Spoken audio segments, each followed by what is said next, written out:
अस्सलाम वालेकुम व्यूवर्स, कैसे हैं आप। उम्मीद करती हूँ आप बिल्कुल खैरियत से होंगे। बिना ऑयल और मसालों के हम बनाएंगे नमकीन गोश्त, जो कि बहुत ही लजीज और मज़े का बनता है।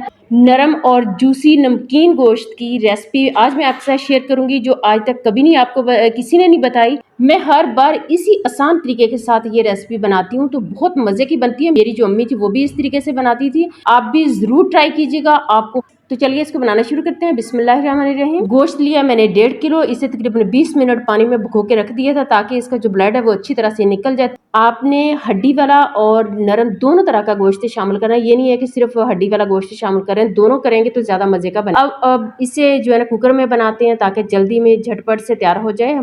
इसमें जो मसाले मैंने कोई चीज़ नहीं शामिल करनी आएगा। नमक 1 चम्मच शामिल किया है, और फिर इसके अंदर शामिल कर देते हैं आधा चम्मच काली मिर्च। आधा चम्मच से भी थोड़ी सी कम है, काली मिर्च शामिल कर दी है। और इसकी स्मेल को ख़त्म करने के लिए मैं इसमें शामिल कर दूंगी दालचीनी का 1 टुकड़ा और थोड़ा सा लहसुन पाउडर। ये आप देख सकते हैं आधा चम्मच से भी कम है। लहसुन पाउडर शामिल कर दिया। बस ये 3 चीज़ें मैंने शामिल की हैं, और इसमें आधा ग्लास जो है ना वो पानी जो है ना वो ऐड कर दिया है, क्योंकि गोश्त अपना ही पानी छोड़ देता है जब इसे वॉश करते हैं। तो इसे अब पकने के लिए रख देते हैं। मैंने इसे कुकर में 25 से 30 मिनट से रखा है, और ये इसमें हल्का हल्का सा भी पानी है। तो इसे मैंने अब कढ़ाई में जो है ना वो डाल दिया, क्योंकि कढ़ाई में सही तरह से भुनाई हो जाती है, खुला बर्तन होता है। तो ये देखें इसके अंदर अभी भी पानी है। इस पानी को जो है ना वो बिल्कुल खुश्क कर देना है, और इसमें ऑयल वगैरह कुछ भी मैंने शामिल नहीं करना, ना प्याज ना कोई और चीज़, अदरक वगैरह टमाटर कुछ ऐसा भी नहीं शामिल किया। आपके सामने है, सिर्फ ये 3 चीज़ों से बना है, बहुत मज़े का बना है। इस पानी को हम इस तरह भूनते हुए खुश्क कर देंगे,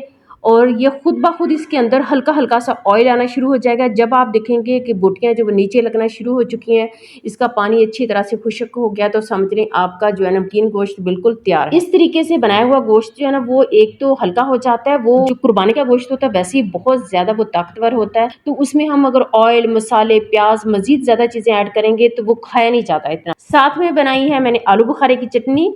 इसका लिंक मैंने डिस्क्रिप्शन में दे दिया है, आप ज़रूर इसको देख सकते हैं और ट्राई कर सकते हैं। यह भी बहुत मज़े की बनी है। वीडियो थोड़ी सी भी अच्छी लगी हो तो लाइक और सब्सक्राइब करना मत भूलिएगा, और मुझे दुआओं में याद रखिएगा। अल्लाह हाफिज।